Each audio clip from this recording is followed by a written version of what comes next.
can make it to the Pittsburgh Vintage Grand Prix, put it on your calendar and get out here. And then today, racing live in the park. Indy in the, what do they call it? The Indy in the park. Indy in the park. Yeah, you cannot find this anywhere else. This harkens back to the original birth of road racing in the United States. They would just run these on small city streets, hay bales over manhole covers. What a great time.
Look for the second 35-mile-an-hour sign. That's the first one.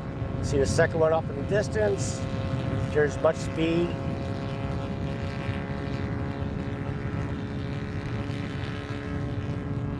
And then right there, brake as hard as you can.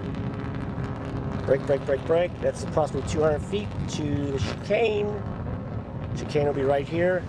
It'll be a right, left, right. We'll exit the chicane.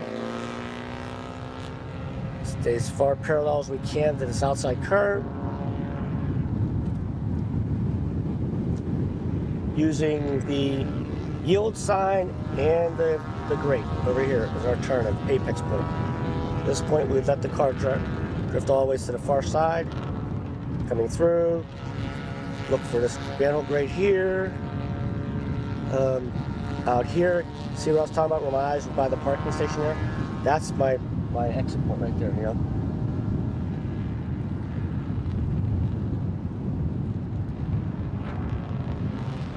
Any of the crosswalks or any painted surfaces, particularly this double yellow line, it gets slippery when wet, yeah. Again, you see a little bit of rough surface there. We'll have to be very careful of this. So this is the racing line here where I just go right through. You want to be here, you look at these trees, and then we're going to make a sharp turn in here, and then let the car track way out, which is kind of a little bit off camber out here. And the trick here is you got to be very patient on your turning. Look for one curve, second dip, now bring it all the ways around, and let it run up the left side of the track here, and then brake. Car, turn in. Let the car track all the way out here. Just stay inside because there's a little bit of banking here. Use that. If the car needs to go outside, you can let it go outside. Bring it back. Turn in past the trees, your apex point. Done right, this is all flat out. Look for the green fence. End of the fence, hit the brakes. Keep your hand straight, past the tree, turn in, hold it to the hard left. Stay over here. Patiently, then turn in.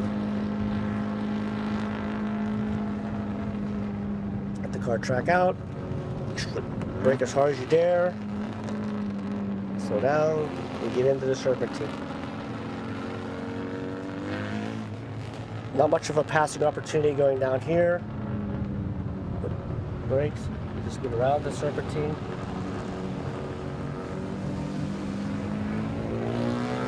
Again, this year here, we're going to be just single file through here, due to the construction zone.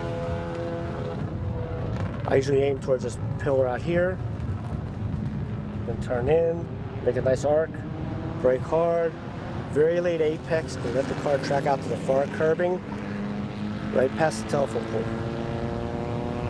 It's very unique about this track. You use manhole covers, telephone poles as reference points. That's what makes it so fun. We just saw some new lap records and some very fast cars with the 2-liter stuff, but don't be discouraged because there is going to be some fantastic machinery on there. Now, it may not look as fast, but this is going to be absolutely wonderful. We have got a 1970 Fiat 850 Spider. That is just a fantastic car.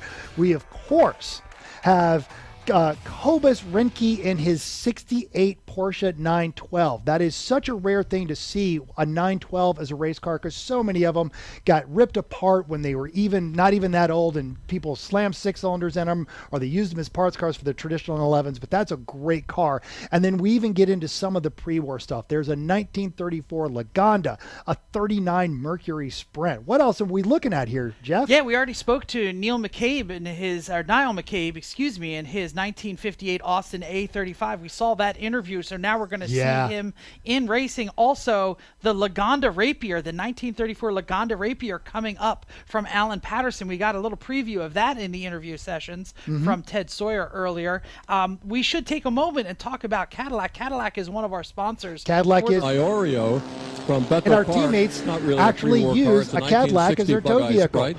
Starting fourth car 66, Abigail Looks like Patterson. we are back to the parade laps. Sprite. Everybody's warming Starting up. There's There that goes that Rapier Lagonda. show. Yeah, there's our Porsche 356. So we are setting up for parade laps. This is really going to be fun. You're not going to see blinding speed, but you are going to see some incredible driving skill. If you've done any bit of a racing, you know that the key is smoothness and momentum. And you're talking about cars that are upwards of 70 years old. And they are having to work with less horsepower than probably your lawnmower may have. So this is just going to be an absolute master's class in smoothness and momentum, because we've got these elevation changes here at Shenley Park that we've talked about a lot. And it is key to just keep those cars moving. So you want to make sure that you make as little input as possible that's going to slow you down. Yep. We can still see the yellow flag, so we know they are still under the grid conditions. Coming through, the pace car coming through now, the Jaguar pace car. Double yellow means there is no passing. We are not yet green, but we can see the beautiful cars come through over the Panther Valley Bridge. There's that 850 Fiat. There's the 912.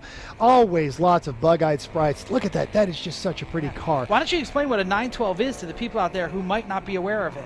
So yes, the 912, the Porsche 911, of course, is world famous. Everyone knows what a Porsche looks like. And at the time, it came with a 6-cylinder motor and almost always has.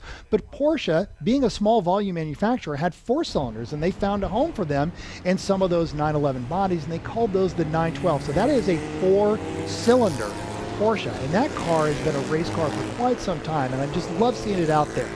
And you also just saw that 1958 Vey Special Canadian. That's the off-sided looking car that is rolling through that, and we got to see that on the track yesterday. What a really, really special car, and to see it out here on the track is just fantastic. Yeah, let's give a shout out to number 148, David Gibson, for bringing us that Vey Special. That is something you're not going to see anywhere else. Just a very, very rare car. By the way, rare does not mean fast or expensive in this case. I don't think. No. When you're one of one, sometimes there is no market because, no one else wants it. Well, and that's the great thing about vintage racing, particularly the Pittsburgh Vintage Grand Prix, is this provides an opportunity for cars that just wouldn't be competitive otherwhere, and they would just sit in a museum and gather dust. But here they're out doing what they're meant to do. And they're not going to be setting any lap records, but they are going to be putting on a fantastic show. And this is going to be some really, really fun racing that we're going to watch coming through that. That 356 is just so pretty. It looks at home.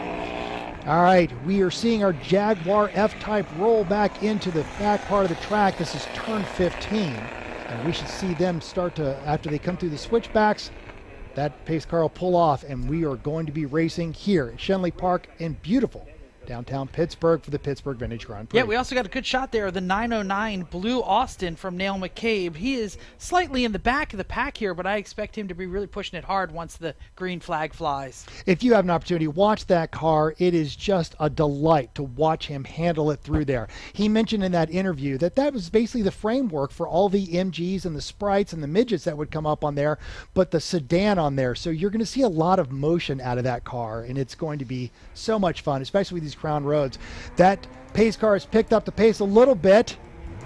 Hazard lights are off. Expecting to get the green flag. Yep, absolutely. I hear the cars winding up, and here comes our pace car into the paddock. There's our racers. They are formed up. We can expect. There's the green flag. Green flag. And here they go. That 912 chasing that Fiat mid-engine cars are coming up and setting up to go around this bridge. Well, the 912 is on it right now. So this might be shaping up to be the race of this event. Those two lead cars, completely different approaches to racing, completely different eras really. That's going to make for a lot of fun. Looking out turn one camera down to the Boulevard of the Allies, which runs into the bridge, the Panther Hollow Bridge that we've been seeing the beautiful shots of all day. It's a great, beautiful park. Here comes the Panther Hollow Bridge. Oh, there it is. That 912 is absolutely cooking.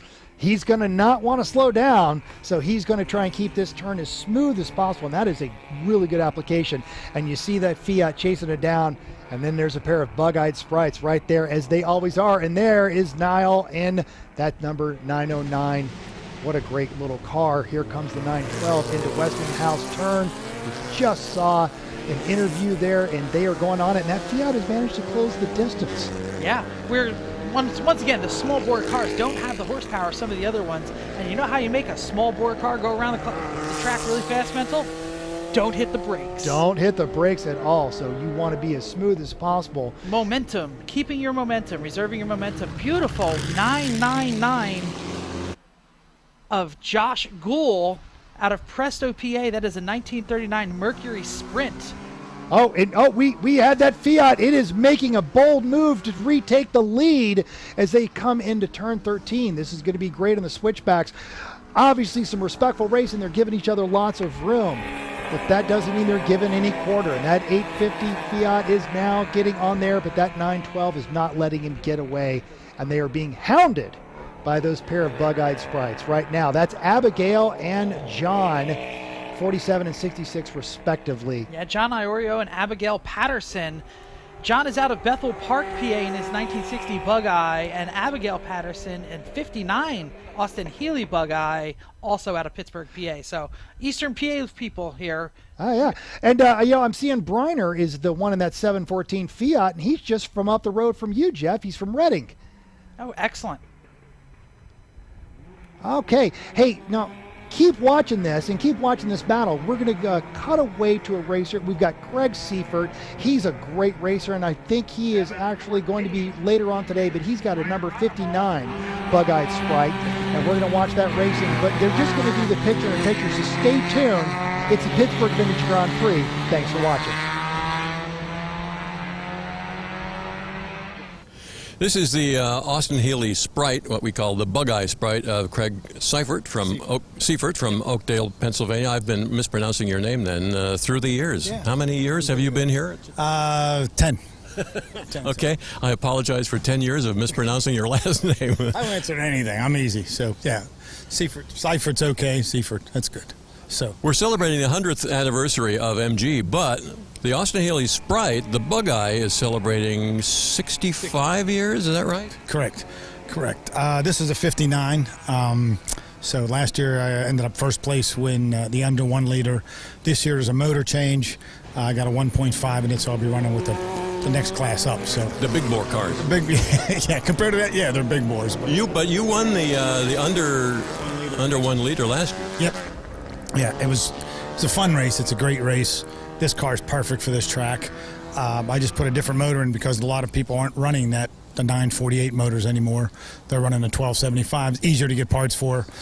So it's just a lot more motor, which you wouldn't think of because it's, from 1,000 seat to 1,200. I mean, it's really, but there's a lot of parts for them, and it just makes it last. So they're fun. It is interesting for people like me who are trying to keep track of, who's who in the group, to try to figure out when you look at a bunch of sprites and realize they're not all running the same motor. Hey, there's actually 4 different motors came in a Sprite. It came with the 948, a 1098, a 1275, and then the last ones were 1500s. And no one likes the 1500 because they just weren't made, so no one even uses those motors in these. It's all 1275s that everyone goes to, but I have the original 948 that I went with last year that I can switch to if I'm running with a certain group and I go to a different class or something. But this 1275, I don't know. I'm hoping to get middle of the pack because it's all brand new. And I got to run it last week, and I had all kind of issues with teething issues, I guess you'd call them. But we'll see what happens this week. Hopefully I can get on a podium again. It'll be fun. Now, this track, this course that we build out of the public roads in Shenley Park, it's got the crown to the road. That's got to make a real challenge for a driver. Oh, it does. 10 years ago, well, probably 11 years ago now, I had a TR4, and I drove the track backwards the whole time trying to get a feel for it. And I did it at like 6 in the morning, where people are out walking their dogs and their kids at 6, and I keep going around doing this, going from one side of the road to the other, and they're like, what is wrong with this guy? Because this is the challenge of this course, because you got manhole covers, you got sewers, you got fire hydrants, and in front of a fire hydrant's a wall, a hay bale, and there's a wall built by an Italian 150 years ago. You're not going to move. So I mean, it's a challenging course, but it's a lot of fun. So we'll be looking for you on course. Craig Seifert and his beautiful yellow, signed by Ayrton Senna. Yep. Bug-Eye Sprite. Yep. Thank you. We're back to live racing here. Now, we mentioned Seifert. In our defense, we've only been mispronouncing your name for 1 year, so that was correct, Seifert right there. We are still looking at that 714 850 Spider. Brand new, that car came with 49 horsepower. Now, I'm sure he's got just a little bit more out of there, and a lot of folks are watching this going, hey, his trunk's open. Nope. That's not his trunk, Mental. That's where the motor is. Absolutely, and like any good Italian car, he needs a little extra cooling. So you can see they are on this, but he has managed to hold on to that lead. He is just a couple of seconds in front of that 912, of course, the car number 912 Porsche that is running down 1968 Porsche 912. About 2 seconds in front of that. We are seeing a little bit of smoke, but if you're a fan of Italian cars, you also know that's how they run. Yeah, Briner Rideabow, believe is how you pronounce it, from Reading, PA, is piloting that 1970 Fiat 850, and he's definitely been working it hard here, making a gap of 2.3 seconds to that 912 from Kovis Renke from Upper Saddle River, New Jersey. So a lot of people putting their cars on the trailer to get here to Shenley Park. It's totally worth it. Look at this beautiful shot of the switchbacks. Of course they're going to come down here and race. We just heard in the interview, you're dancing with a wall built by an Italian 100 years ago. This is just a fantastic, and the weather's been wonderful. And, as the Louis Giannetti Jr. kept saying, everyone here is smiling because it's such a great time. There's a great shot of the switchbacks. There goes that 714. He is starting to stretch that lead out a little bit. Now, he's got about 50 horsepower. That 912 chasing him, when new, that car made about 90 horsepower. But, as you can tell, a little bit heavier. So this is really one of those add lightness and hang on for as much as you can. And as Jeff said earlier, never touch the brakes. Yes, these are momentum cars, not a lot of horsepower, especially when they're going up the hills. You don't position your car right on the track, or if you don't hit that exit as hard as you can, you might lose a lot of speed going down that hill. Absolutely. You know it's going to take you 3 more laps to get it back. So if you're looking to start out racing, start out with a small horsepower car, because it's going to make you more precise. Everyone wants to go for the glory fast stuff, but these are some true racers here in these cars, and they're sharing them with us here. Pittsburgh Vintage Grand Prix. Here's a great shot as they come across the bridge, and that is not slow. That is not slow at all, and he has just thrown that car into that turn as they go around the conservatory and head up towards Westinghouse, both of those competitors. I don't know if someone's going to call a cop, but they just blew that stop sign. Oh, that is it. Now they're diving down to that Westinghouse turn, and just look how absolutely smooth. He is using every bit of that road as much as possible, so he doesn't come off on there, but that 912 is right on there. Now we're going to go take away some commercials. Stay with us. Keep watching Pittsburgh Vintage Grand Prix.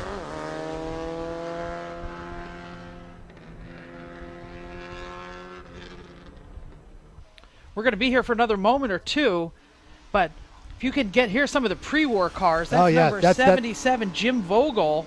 And the Lagonda, that is just a really, really, really neat car. You're not going to see that thing anywhere else. And this is what's happening is our leaders are starting to catch up on there. So here comes the 750 around that one. How quickly can that 912 get around it? Because there was no holdup at all.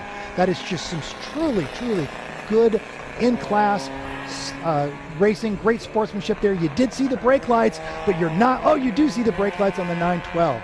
So they are just grazing those brakes. And those two bug eyes from Abigail and John have not given them anything. So those bug eyes are just waiting right now for someone to make a mistake and put themselves on the podium. But let's hear a word from Cadillac. So stay tuned. The racing's going to stay.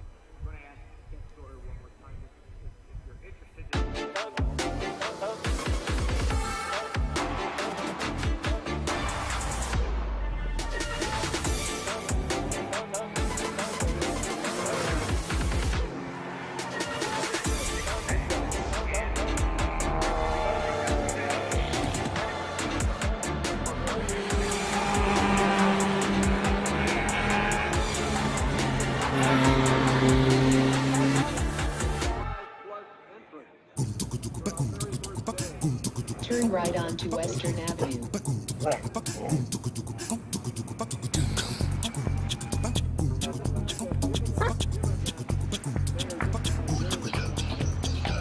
You have reached your destination.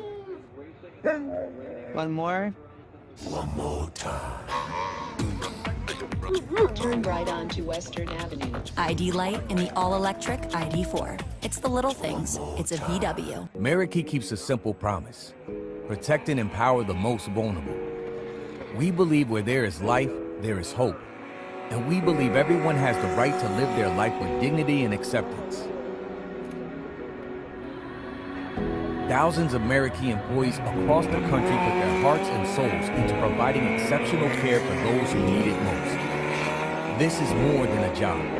We strive to create a world we all want to live in by dissolving labels, upholding dignity, and redefining limitations. With every early morning shift, every small celebration, every hug and high five, we fix, we heal, we restore. Because doing the right thing will always matter. What we do matters. Who we serve matters. That's American.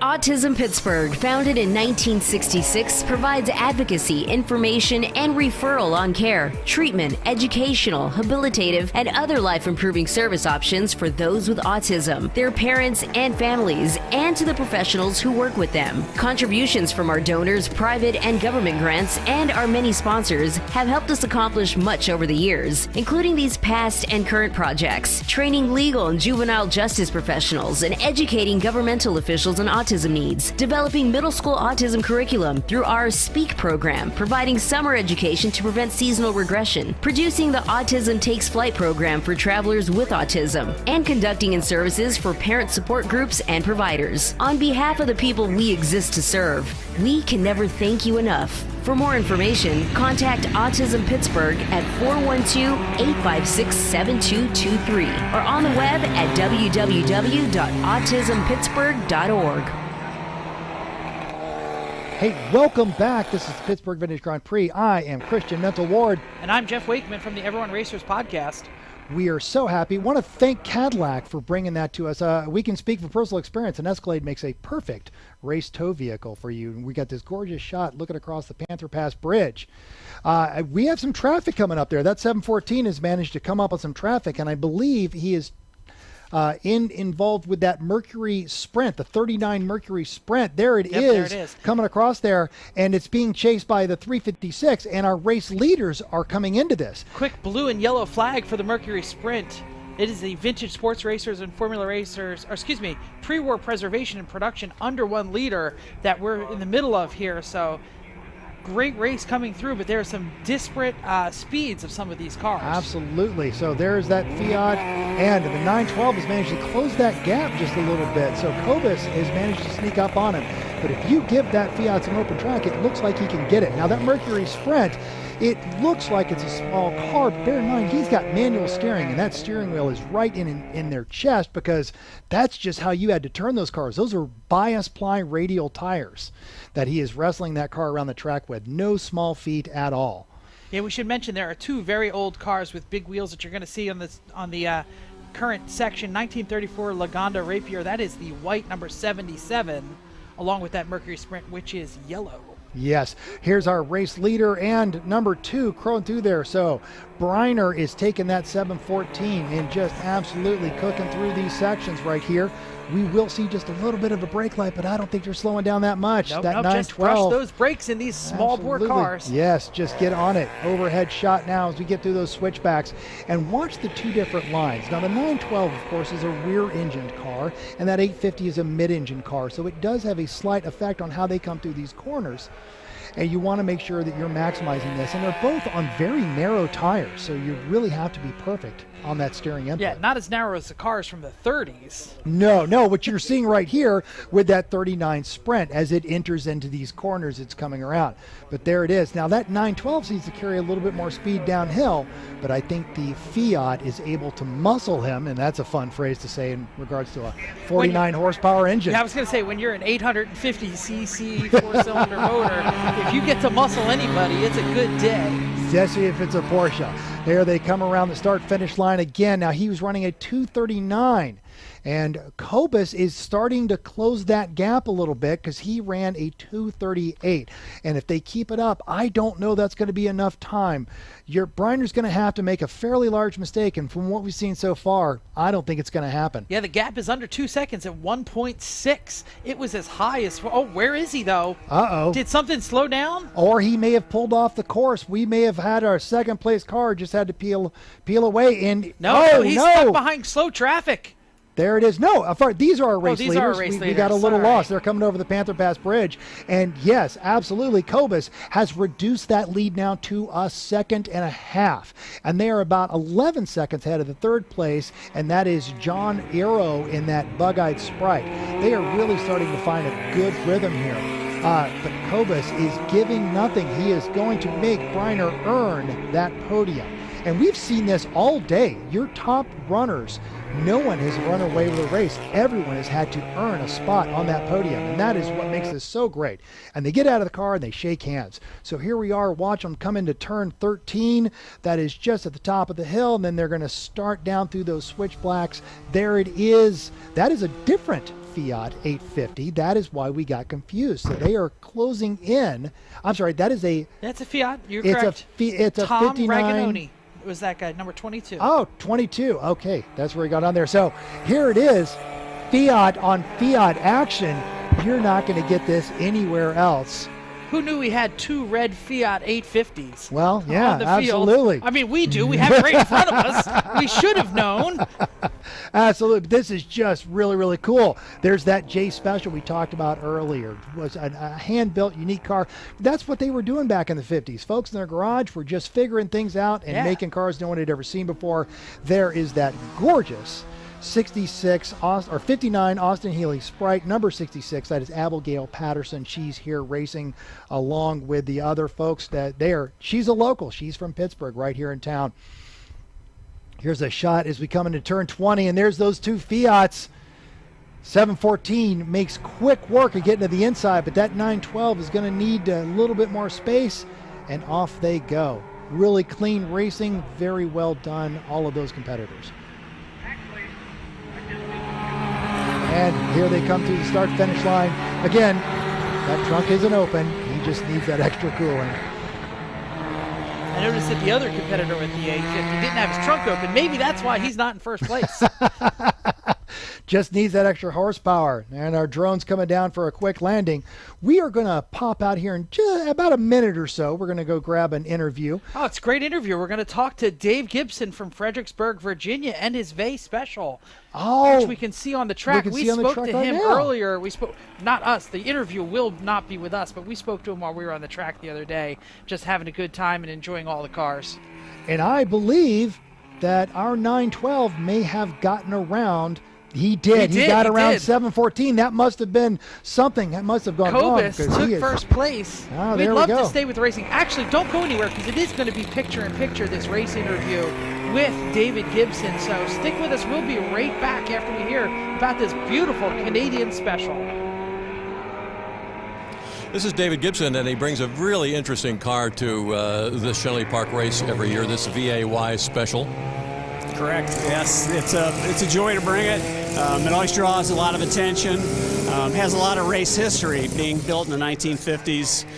Won a couple of titles in Canada. It was built by a gentleman named Victor A. Wychuk, thus the VAY Special.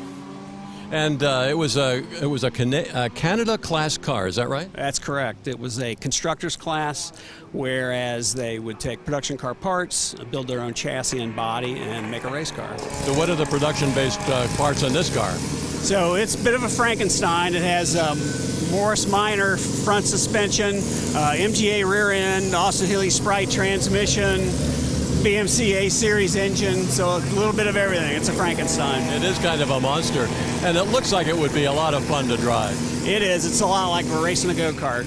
It's really well balanced. They really did a nice job back in the 50s when they designed it, so it's excellent for this course. It's like a mashup of a formula car and a production sports car. Yeah, basically. I mean, it's basically an open-wheel car, even though that class you didn't necessarily have to build an open-wheel racer. We love it, and I understand that the car had a life on the west coast of the U.S. after Canada, and then how did you come to own it? You're in where, Virginia? I'm in Virginia. I actually saw it online. It was up for sale. Contacted the gentleman that had it out in California, and he would run it in the Rolex. He ran it at different tracks in California, so it's great to bring it to the East Coast. Love to see it. The VAY Special, I call it VAY, but it's the VAY Special, and it's David Gibson. Thanks for coming back. Thank you. I always appreciate it, and it's always a joy to be back in Pittsburgh. We're back here with a view over the Panther Pass Bridge. In the absence, Kobus managed to get that 912 in front of that Fiat. Here he comes across this bridge right now. Oh, and he's making some space on him, too. He is just a bit. Both of them just set their fastest laps of the race. They 232 and a 234 that last lap. So they are doing fantastic work, and they are really, really going at it. Briner is doing his best to reel him in. This is going to be very interesting as we wrap this up. This is the pre-war under 1 liter, but also some of your production cars. These are not high horsepower cars. These racers are having to be very smooth and very perfect. You see that 850 go chasing the 912 up through the turn. Here we come into the Westinghouse. Yeah, let's go down. We also have John Iorio with his 60 Austin Healey Bug-Eye in third place, and 66 Abigail Patterson in her 59 Healey in fourth. Stay with us. We've got an interview right now.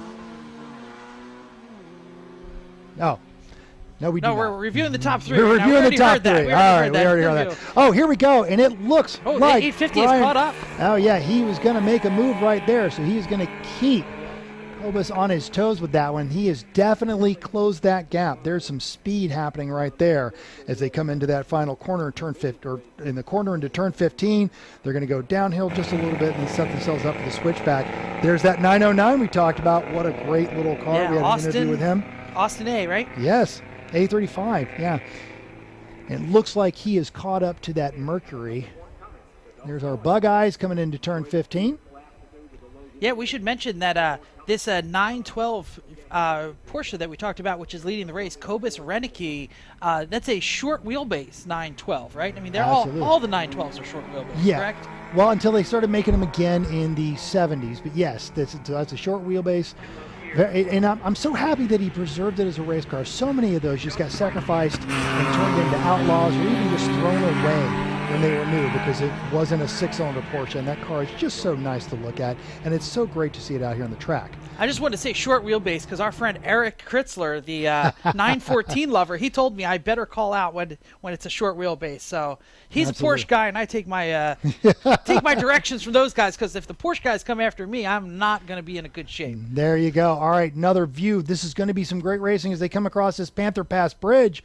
We could expect to see that 912 in front, and he is Briner is absolutely going to still try and run him down. Now watch how smooth they come into these corners, and I don't think they're touching the brakes. There's no brake lights right there, so they are using the friction of that corner to scrub off speed and keep it running. Sorry, Panther Hollow. I'm saying Panther Pass. I don't know why. It's all right. Here they come into the Westinghouse corner. Pass those Panthers. They are trying. There it is. 912's coming down. We can see them sometimes tripod down these roads.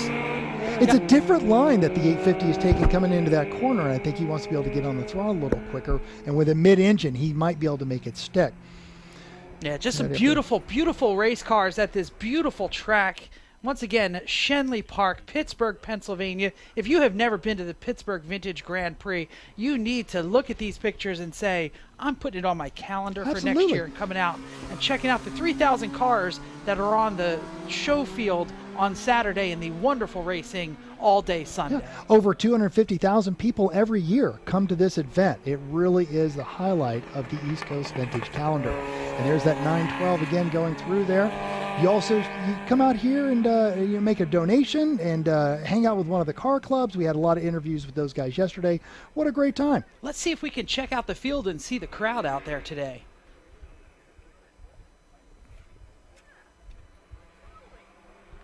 Or maybe not. Okay, so we are looking at turn 15 right now. We can still expect to see what we're going on there. Some of the other folks are coming through. There goes that 1952, or I'm sorry, the 59 Bug-Eye.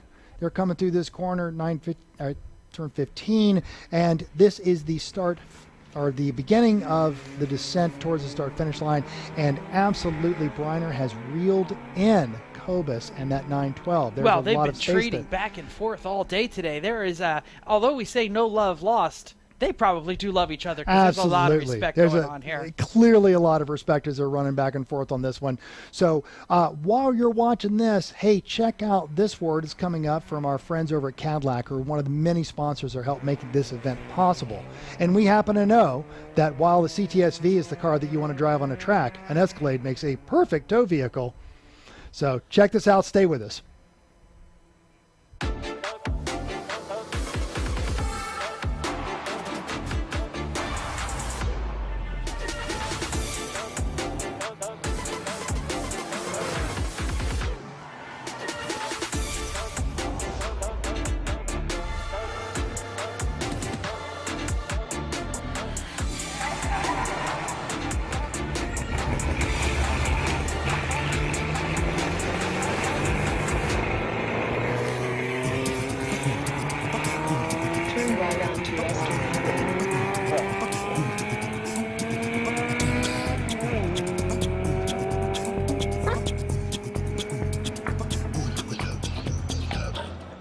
Your destination. One more time. Turn right onto Western Avenue. ID light in the all-electric ID4. It's the little things. It's a VW. Get ready for the ultimate adrenaline rush with the VIP Pit Race Track Experience. Discover 2 thrilling hours of driving action, featuring lead follow laps on the North Track and a full track hot lap finale. Feel the power beneath you as you race in our top-of-the-line fleet of BMWs. Perfect for both car enthusiasts and newcomers to the sport. Treat yourself to unparalleled customer service and attention to detail, ensuring your time on the track is an unforgettable adventure. Don't wait any longer. Sign up today and experience the exhilaration of the VIP Pit Race Track Experience. Let's hit the track and make some memories. Meraki keeps a simple promise: protect and empower the most vulnerable. We believe where there is life, there is hope. And we believe everyone has the right to live their life with dignity and acceptance. Thousands of Meraki employees across the country put their hearts and souls into providing exceptional care for those who need it most. This is more than a job. We strive to create a world we all want to live in by dissolving labels, upholding dignity, and redefining limitations. With every early morning shift, we exist to serve. We can never thank you enough. For more information, contact Autism Pittsburgh at 412-856-7223 or on the web at www.autismpittsburgh.org. Welcome back. We are just wrapping it up. Here it is, folks, the pre-war under 1 liter. There's that gorgeous 912 Cobus Renke, and he managed to hold off that 714 850 Spider. The Lagondas are coming through there. All of them, of course, very appreciative of our volunteer corner workers or track workers coming through that Westinghouse turn. While we were in that commercial break, they both got up on that Lagonda, and that 912 got a little loose for a second. So we almost thought we were going to have some very, very tight racing. But in the end, he managed to hang on to that lead after swapping it out twice. Yeah, we also got to see a great pass by the Mercury 1939. Make sure I get the right year. 1939 Mercury Sprint with John Gruhl passing up the 62 356 from Robert McCown. All right, and so while you're checking this out, there's there's the winner circle right there. I believe that is your first place winner. That is Cobus, and that really, really nice 912, well-preserved car. You can look over there. There's our third place getting out of the car. This is so great. Thank you very much. I mean, it was my second time here, and definitely be back. It was just wonderful. And I almost lost it on the last turn. Well, we would like to see that because we haven't had any incidents on course, I think, so far, knock on wood. So that might have been interesting last turn. He was right on my tail. There was a slow car in front of us. So I knew I had to keep him at bay behind me and just accelerate on the last, because this is the podium, right? And I almost spun out. I was halfway across, and he was on my tail, but I kept it together, luckily. Great fun to watch. It was a wonderful race. I love the spirit of this race group because it's quite a wide variety of cars and engines and displacements and ages and so on. But it must be a lot of fun out there. Unbelievable. It's only my third year doing this, so I'm sort of a rookie still, but it's just unbelievable.